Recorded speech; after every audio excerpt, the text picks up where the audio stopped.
जी हाँ, यूक्रेन युद्ध का अंत, महाविनाशक त्रिकोण, ये महाविनाशक ट्रायंगल आखिर कैसे बनता नजर आ रहा है, इसकी एक एक डिटेल आज आपके सामने होगी। वर्ल्ड कवरेज के नंबर 1 शो की करने जा रहे हैं शुरुआत। आपके साथ मैं हूं समीर अब्बास, मेरे साथ मेरे सहयोगी करुणा शंकर भी मौजूद हैं। अगर आप रूस यूक्रेन वॉर को विश्व के लिए बड़ा संकट मान रहे हैं तो यकीनन आपकी यह सोच सही है, क्योंकि वॉर अब बेहद खतरनाक दौर में पहुंचती नजर आ रही है। लेकिन आज हम इससे भी आगे उन 3 बड़े संकेतों की बात करेंगे जो विनाश की ओर हमारा ध्यान खींच रहे हैं, हमें परेशान कर रहे हैं। यूक्रेन के पक्ष में पश्चिमी देश जिस तरह से खुलकर उतर चुके हैं, उसे पुतिन शायद ही बर्दाश्त कर पाए। हम अपने एक्सपर्ट से समझेंगे कि आखिर व्लादिमीर पुतिन का अगला स्टेप क्या होने वाला है। जी हां, अमेरिकी अगुवाई और जर्मनी की मेजबानी में आज से नाटो के देश अपने इतिहास की सबसे बड़ी वॉर ड्रिल शुरू कर रहे हैं। जी हां, आपने सही सुना, क्योंकि 1949 में नाटो के वजूद में आने के बाद की ये उनकी सबसे बड़ी वॉर ड्रिल होगी। पश्चिम की ये धौंस किन किन देशों के लिए है, ये आज हम आपके सामने रखने जा रहे हैं। एक एक डिटेल हम आपको बताएंगे।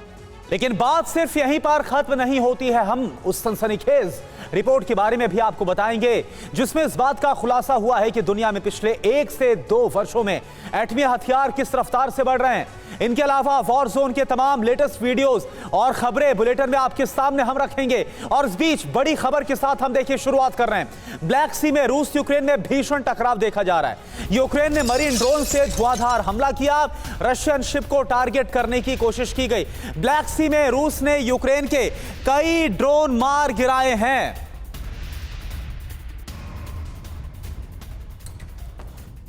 तो देखिए, रशियन शिप को टारगेट करने की कैसे की गई है कोशिश, इससे जुड़ा अहम वीडियो हमने आपको दिखाया। रूसी शिप टारगेट पर ब्लैक सी में किस तरह से हुआ है ड्रोन वॉर, ये एक्सक्लूसिव तस्वीरें, पहली तस्वीरें TV9 भारतवर्ष पर आपके सामने।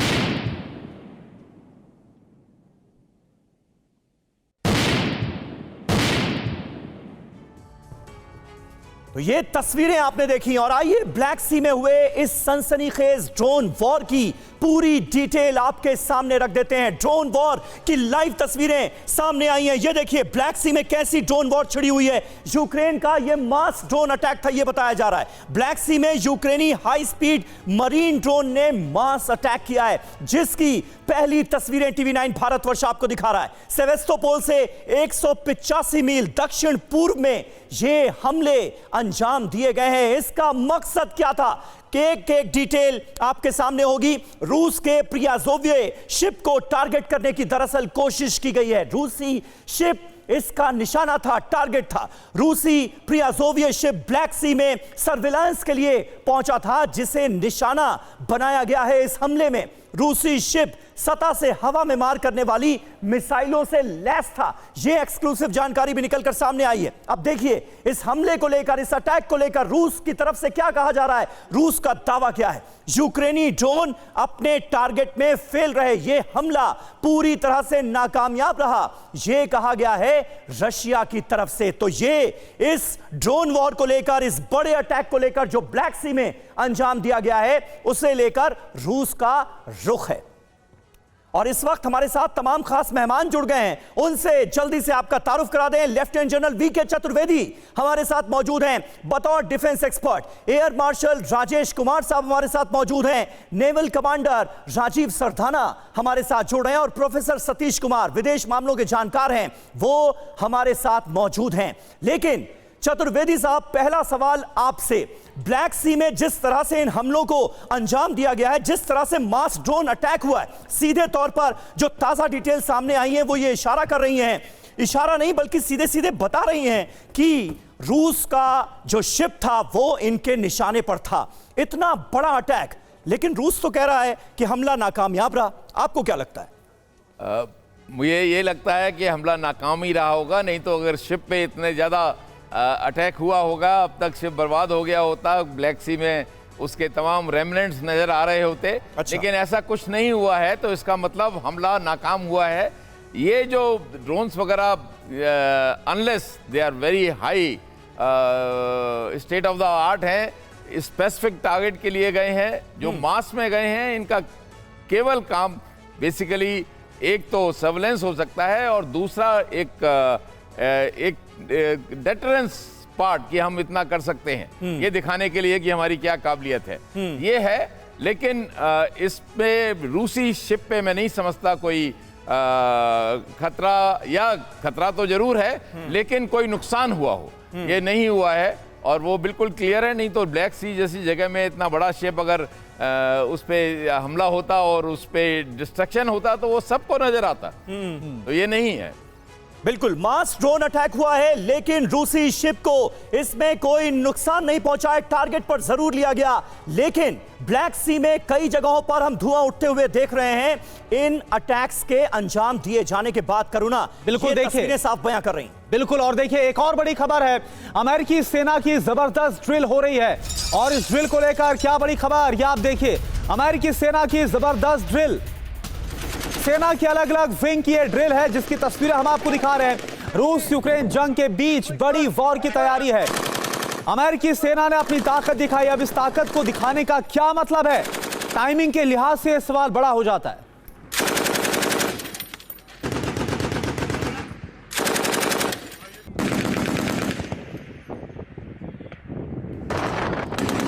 राजीव सरदाना सर, मेरा सवाल आपसे है, ये बताइए आखिर 1949 के बाद ये पहली बार ऐसा हो रहा है जब अमेरिका इतनी बड़ी ड्रिल कर रहा है। टाइमिंग आप देखिए, युद्ध के बीच में इसका मतलब क्या है? देखिए, अमेरिका अपनी ताकत दिखाना चाह रहा है रशिया के साथ और खुल के मुझे लग रहा है कि आने वाले हैं। जिस तरीके से ये यूक्रेन की मदद कर रहे हैं, ये बहुत ज्यादा पोस्चरिंग है और रशिया को ओपन ललकार रहे हैं इस समय।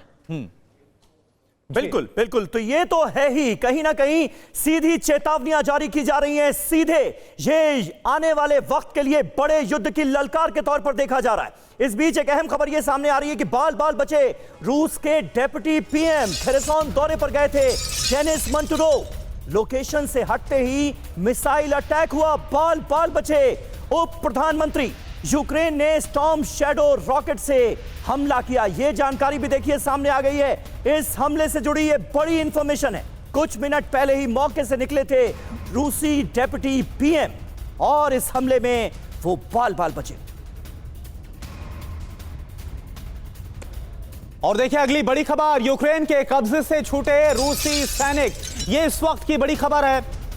94 रूसी सैनिक कब्जे से छूटे हैं। रिहाई को सेलिब्रेट करते हुए ये रूसी सैनिक, ये देखिए तस्वीर आपके सामने साफ तौर पर नजर आ रहे हैं।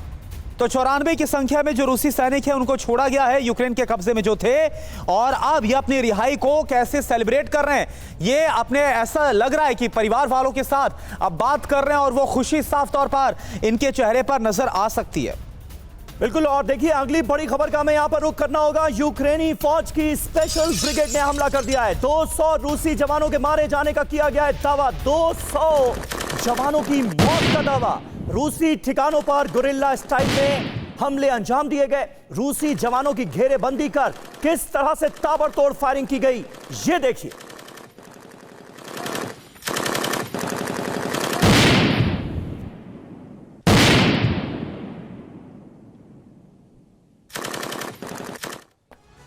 और देखिए नाटो की ड्रिल की अब हम बात करते हैं। रूस यूक्रेन जंग के बीच पश्चिम की बड़ी वॉर की तैयारी। नाटो की सबसे बड़ी वॉर ड्रिल आज से शुरू हो गई है। जर्मनी में हो रही ड्रिल में 25 देश शामिल हैं। वॉर ड्रिल में 10,000 से ज्यादा सैनिक शामिल हैं। 23 जून तक चलेगी। आज से शुरू हो रही ये ड्रिल। तो तस्वीरें इस वक्त हम आपको दिखा रहे हैं और तस्वीरें आप देखिए, इसमें आपको नाटो के 25 देश हैं जो इस वॉर ड्रिल का हिस्सा बने हुए हैं। आप समझिए ये बहुत बड़ी तैयारी, और ये तैयारी किसके खिलाफ है?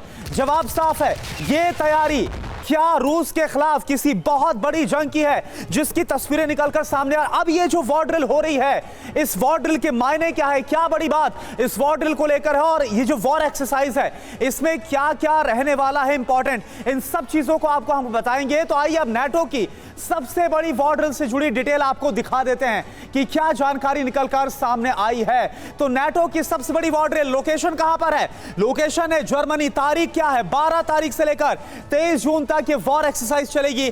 कुल मिलाकर नेटो के 25 देश इस वॉर ड्रिल का हिस्सा हैं और इसमें आप देखिए क्या क्या आपको नजर आ रहा है। कुल फाइटर जेट्स जो इसका हिस्सा बन रहे हैं, 250 फाइटर जेट्स को इसमें शामिल किया गया। अमेरिकी फाइटर जेट्स कितने हैं? 100। कुल एयर वॉरियर्स कितने हैं? 10,000 सैनिक इस वॉर ड्रिल का हिस्सा है। अमेरिकी एयर वॉरियर्स कितने हैं? इसमें से 2000 अमेरिकी एयर वॉरियर्स इस वॉर ड्रिल का हिस्सा। अब इस ड्रिल में क्या खास है? अपने एयर स्पेस की सुरक्षा करना, इसको सुनिश्चित करना और मजबूत करना, यह इसका मिशन है। निगरानी, कमांड और कंट्रोल, यह भी इस वॉर एक्सरसाइज का हिस्सा है। दुश्मन के लड़ाकू विमानों पर हमला बोला जाए, सटीक निशाना लगाया जाए, आसमान में जेट की रिफ्यूलिंग कैसे करनी है, यह सब कुछ प्रैक्टिस किया जाएगा। राजेश सर, मेरा सवाल आपसे है, ये वॉर ड्रिल, हालांकि इससे पहले अमेरिका की जो वॉर एक्सरसाइज थी उसको लेकर भी सवाल था, लेकिन यहां पर आप देखिए नेटो के 25 देश इस वॉर ड्रिल का हिस्सा है। क्या लग रहा है, क्या रूस के खिलाफ आने वाले वक्त में एक बहुत बड़े मोर्चे की तैयारी में है नेटो? क्या देखिए, इसके दो मकसद हैं। पहला तो ये है कि ये कई देश अभी रिसेंटली नेटो को ज्वाइन किए हैं, उनके पास नेटो प्रोटोकॉल्स, कॉमन लैंग्वेज, किस तरह से टैक्टिक्स यूज़ करने हैं, ये सब उनको अभी वो अर्ली स्टेजेस में हैं। तो इस एक्सरसाइज का पहला मकसद ये है कि इंटरऑपरेबिलिटी, जैसे हो सकता है कई जो नए देश आए हैं उन्होंने कभी भी नेटो रिफ्यूलर से एयर टू एयर रिफ्यूलिंग ना की हो, तो जितने भी ये रिसेंटली एडमिटेड और जिन्होंने इतनी बड़ी एक्सरसाइज में पहले पार्ट नहीं लिया है, उन सब को एक प्लेटफॉर्म पे ला करके एक इंटरऑपरेबिलिटी करना, कम्युनिकेशन में, रिफ्यूलिंग में, प्रोसीजर्स में, टैक्टिक्स में, इन सब की जो मेल मिलाल है वो करना है। और दूसरा ऑफ कोर्स मैसेज देना है रशिया को कि अगर ये वॉर एक्सपैंड हुई तो हम तैयार हैं और हम पीछे नहीं हटेंगे, हम वचनबद्ध हैं एक दूसरे को बचाने के लिए। बिल्कुल। और रूस यूक्रेन वॉर के मद्देनजर प्रोफेसर सतीश कुमार, ये जो वक्त है ये अपने आप में एक्स्ट्राऑर्डिनरी, इसीलिए एक्स्ट्राऑर्डिनरी तौर पर वॉर ड्रिल भी होते हुए हम देख रहे हैं, इतनी बड़ी वॉर ड्रिल होते हुए हम देख रहे हैं। बिल्कुल समीर भाई, 15 महीनों से आप लोग अपने तरीके से इस बात का एनालिसिस कर रहे हैं, लेकिन हमें अगर 15 महीनों का एनालिसिस अगर हमें करने को कहा जाए तो एक कंप्यूटर गेम की तरह ये युद्ध हमें दिखाई दे रहा है कि हर स्टेज के बाद स्थिति और कठिन से कठिनतम बनती जा रही है। आप पिछले 15 दिनों में आप देखेंगे कि ऐसे जगहों पर अस्पताल को, डैम को और उन तमाम नागरिक जो रिसोर्सेज हैं उन पर हमला किया गया है। तो युद्ध निश्चित रूप से एक कठिन दौर में पहुंच गया है, लेकिन अभी भी फुल ब्लोन वार नहीं हम कर सकते हैं। अच्छा। फुल ब्लोन वार का मतलब है कि अमेरिका पूरी तरह से यूक्रेन के पीछे आ जाए और चीन जो केवल अभी वर्बल वादा कर रहा है और रूस के साथ आ जाए। ठीक है, तब वो स्थिति आने वाली है, वो चाहे वो 10 दिन बाद आए या 1 महीने बाद आए, तब वो फुल ब्लोन वार। बिल्कुल। और वो स्थिति जिसका आप जिक्र कर रहे हैं वो न जाने अभी कितना और विनाश होना बाकी है, उसके बाद आएगी। इस बीच देखिए एक अहम खबर सामने आ रही है, बदले गए यूरोप में एयर ट्रैफिक के इंतजाम।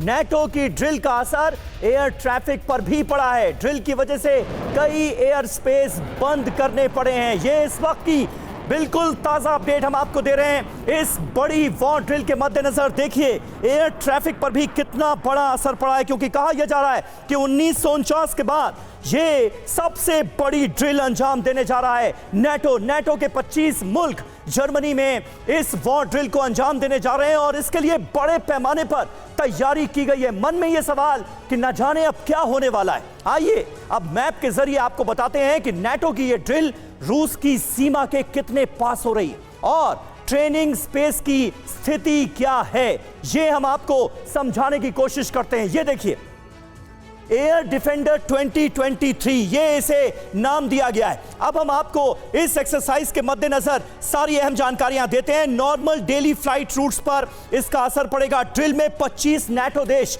जो है वो शामिल है। 25 मुल्क मिलकर इस वॉर ड्रिल को अंजाम दे रहे हैं। ट्रेनिंग एयर स्पेस, रूस की सीमा के पास ड्रिल हो रही है और ड्रिल वाला इलाका जो है वो भी यहां पर हम आपको दिखा रहे हैं। एयर स्पेस पर कुल मिलाकर एयर स्पेस पर कितना असर पड़ा है और एयर स्पेस में जो बाकी गतिविधियां हैं वो किस तरह से ठप हुई हैं इस एयर ड्रिल की वजह से, ये आप यहां पर सीधे तौर पर देख सकते हैं। यहां पर एस्टोनिया है, लातविया, लिथुआनिया, स्वीडन, नॉर्वे, ये जो पूरा एयर स्पेस है ये खासा प्रभावित हुआ है एयर डिफेंडर 2023 वॉर एक्सरसाइज के मद्देनजर। तीसरा, फ्लाइट जोन पर असर पड़ा है। नॉर्दर्न जर्मनी का नॉर्थ सी वाला यह हिस्सा है जिस पर असर पड़ा है। जर्मनी का पूर्वी किनारा जो है वहां के फ्लाइट जोन पर भी इसका असर साफ तौर पर देखा जा रहा है। दक्षिणी जर्मनी की जो छोटी सी स्ट्रिप है वहां पर भी इसका असर देखा जा रहा है। खास बात क्या है, यूरोपीय एयर ट्रैफिक दुनिया में सबसे व्यस्त माना जाता है, हम सब ये जानते हैं, और उस पर यह असर पड़ा है। ड्रिल से सिविलियन एयर ट्रैफिक पर भी असर पड़ा है, यह भी आप जान लीजिए। एयर ड्रिल के साथ सिविलियन ट्रैफिक जारी रखना बहुत बड़ी चुनौती है, बहुत व्यस्त एयर रूट है ये, और ये अच्छा खासा प्रभावित होता हुआ नजर आ रहा है। ये अपने आप में बहुत बड़ी बात है। प्रोफेसर सतीश कुमार हमारे साथ मौजूद हैं। सतीश जी, जिस तरह की तैयारियां नजर आ रही हैं, जिस पैमाने पर यह वॉर ड्रिल अंजाम दी जा रही है, वो अपने आप में क्या कहानी बयां करती हुई आप देखते हैं? क्योंकि एक तरफ हम देख रहे हैं कि यह युद्ध और घातक स्थिति में पहुंचता हुआ नजर आ रहा है, और अब इतनी बड़ी वॉर ड्रिल को अंजाम देना। हम देखिए, अगर इसको अमेरिकी नजर से देखेंगे तो अमेरिका एक स्ट्रैटेजी के तहत इस युद्ध को आगे बढ़ा रहा है जी, क्योंकि इसको युद्ध को लिंगर करने में अमेरिका को विन विन की सिचुएशन है। एक यूरोप जो पूरी तरह से पिछले अगर 15 महीनों का बात करें तो हटा दें तो यूरोप दूर होता चला जा रहा था अमेरिका से, और नाटो की सक्रियता पर भी प्रश्न चिन्ह लगाए जा रहे थे। तो ऐसी स्थिति में जो एक सर्वशक्तिमान एक देश का जो तगमा अमेरिका पिछले 70 सालों से 80 सालों से पाने हुए था, वो छूटता हुआ नजर आ रहा था। तो उसे मजबूती का एक ही रास्ता था कि नाटो को किसी तरह से एक्टिवेट किया जाए। उसे मौका मिला रशिया यूक्रेन वार के तहत, और वो चीन या बाकी दुनिया के अन्य देशों को ऐसी परिस्थितियों में मतलब ऐसे समस्याओं को पैदा करना जिससे कि उसकी दादागिरी और उसकी अपनी। और सतीश जी, ये भी शायद से बताने की जरूरत कि यूक्रेन की आगे बढ़ने की कोशिश ना करे, यूक्रेन की सीमा क्रॉस करने की कोशिश ना करे, इसलिए आगाह किया जा रहा है तस्वीरों के जरिए। अब देखिए एक और बड़ी खबर, यूक्रेन के ज़ापोरिज़िया में बड़ा हमला हुआ है।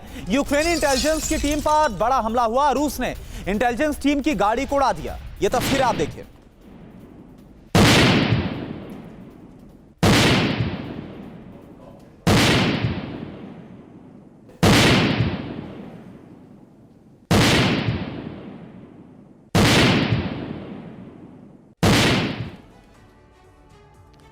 तो ये तस्वीरें आपने देखी, और अब दुनिया को खौफ में डालने वाली सबसे बड़ी खबर, विश्व में तेजी से बढ़ रहे हैं एटमी हथियार, जो हमारे आपके लिए, पूरी दुनिया के लिए बहुत बड़ी चिंता का सबब है।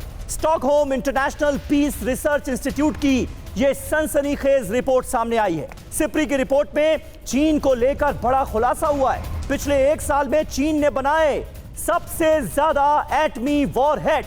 ये बड़ी जानकारी इस रिपोर्ट के जरिए निकलकर सामने आ रही है।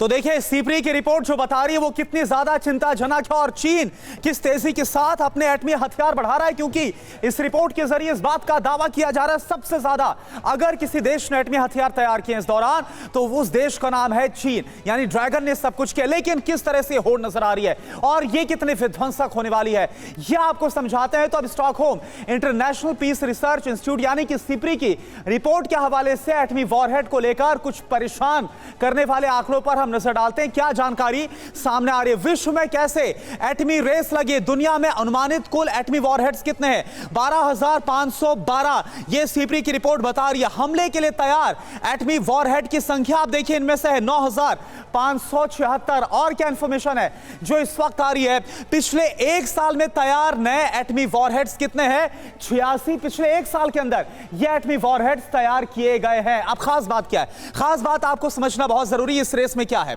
दुनिया के कुल एटमी हथियारों में से रूस और अमेरिका के पास 90% हैं।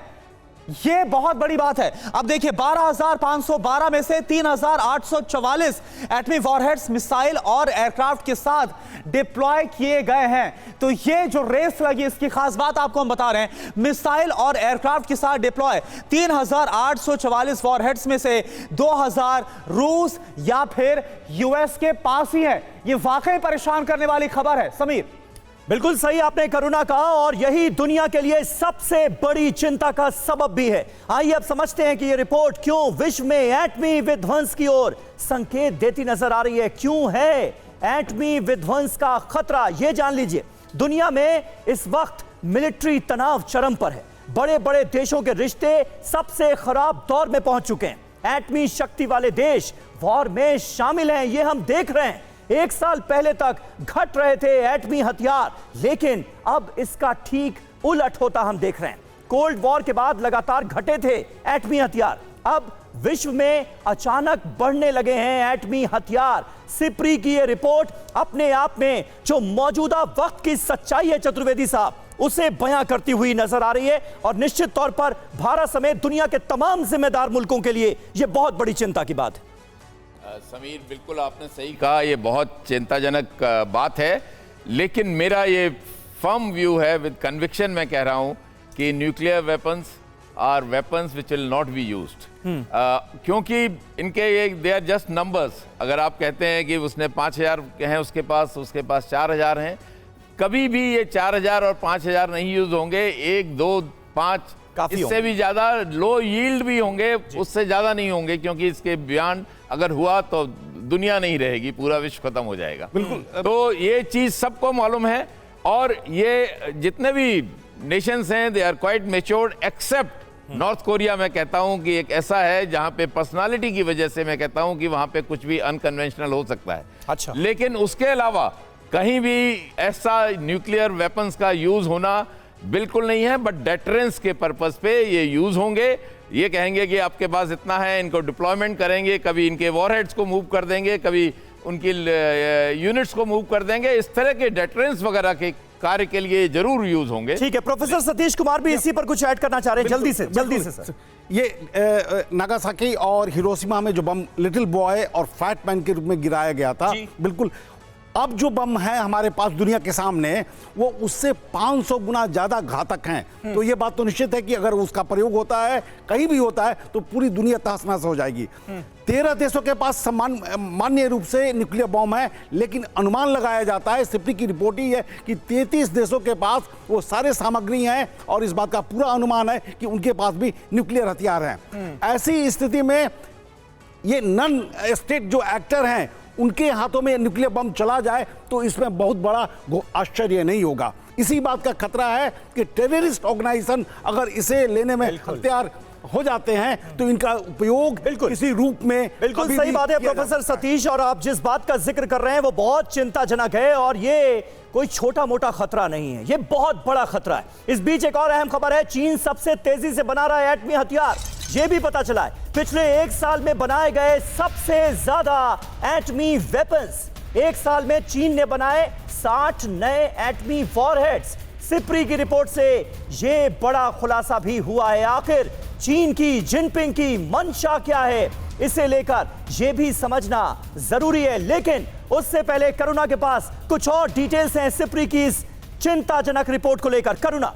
बिल्कुल, तो चीन को लेकर ये चौंकाने वाली जो बात सामने आ रही है, इसको समझते हैं कि सिप्री की रिपोर्ट के मुताबिक पिछले 1 साल में किस देश ने कितने एटमी वॉरहेड्स को तैयार किया है, ये समझना बहुत ज्यादा जरूरी है। 1 साल में बढ़े हैं एटमी वॉरहेड्स, और इसमें देखिए सबसे ज्यादा चीन की तरफ से तैयार किए गए 60, और इसके बाद रूस 12, पाकिस्तान ने 5 एटमी वॉरहेड्स को तैयार किया, नॉर्थ कोरिया ने 5, और भारत में 4 एटमी वॉरहेड्स तैयार हुए हैं। इसके साथ साथ अब अलार्मिंग क्या है, चिंताजनक क्या है, 1 साल में तैयार 86 नए वॉरहेड्स में 60 अकेले चीन यानी कि ड्रैगन ने तैयार किए हैं। एयर मार्शल राजेश सर, मेरा सवाल आपसे अब यह है, अभी देखिए वीके चतुर्वेदी सर ने यह साफ कहा और सही कहा कि 1-2 न्यूक्लियर वॉरहेड्स ही काफी हैं बड़ा सर्वनाश लाने के लिए। तो चीन आखिर करना क्या चाहता है, क्या साबित करना चाहता है? एक साल में 60 एटमी वॉरहेड्स को तैयार कर रहा है। ये कोई आश्चर्य की बात नहीं है।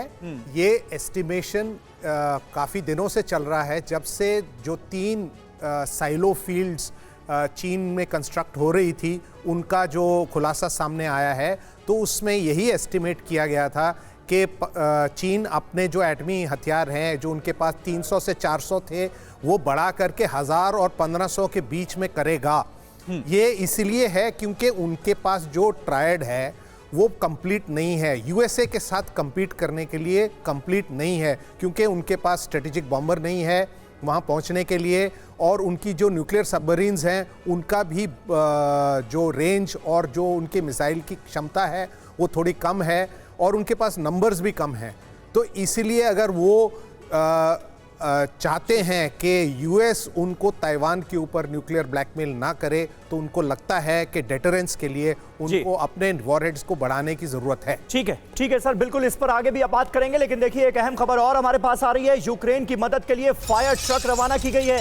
पोलैंड से भेजे गए 10 fire truck, flood control container भी यूक्रेन रवाना हुए हैं। इस बीच वॉर जोन की तमाम हलचलों पर हमारी नजर है, और पोलैंड से किस तरह से 10 फायर ट्रक भेजे जा रहे हैं उसकी ये पहली तस्वीरें भी TV9 भारतवर्ष आपको दिखा रहा है। और देखिए इस बीच एक और बड़ी खबर, रूसी टैंक पर यूक्रेन का जबरदस्त पलटवार हुआ। हाइमार्स सिस्टम से हमले का वीडियो सामने आया है। रूसी रॉकेट लॉन्चर को तबाह किया गया है। ये तस्वीरें आप देखिए।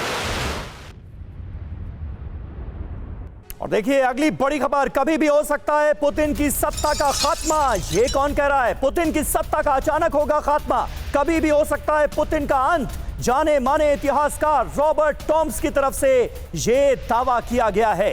वो ये कहते हैं कि पुतिन की सत्ता का अचानक खात्मा हो जाएगा, पुतिन का अंत कभी भी हो सकता है।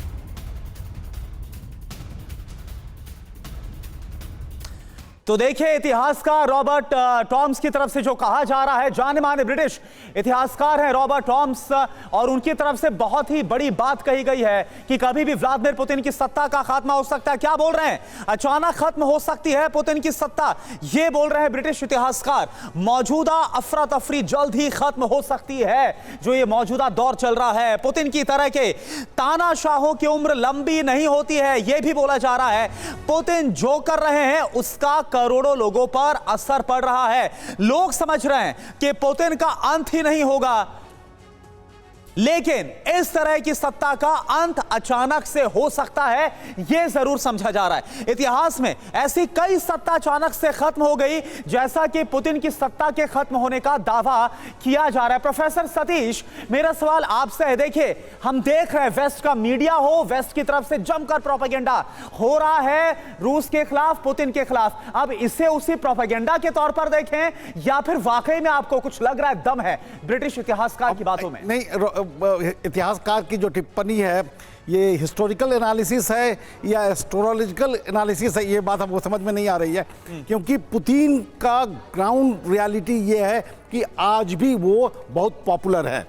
अगर उनका असैसिनेशन कर दिया जाता है, हत्या कर दी जाती है, और ये दुर्भाग्यपूर्ण तरीके से कुछ भी अनहोनी होती है, तो उसे टाला नहीं जा सकता कि स्थिति विकट है।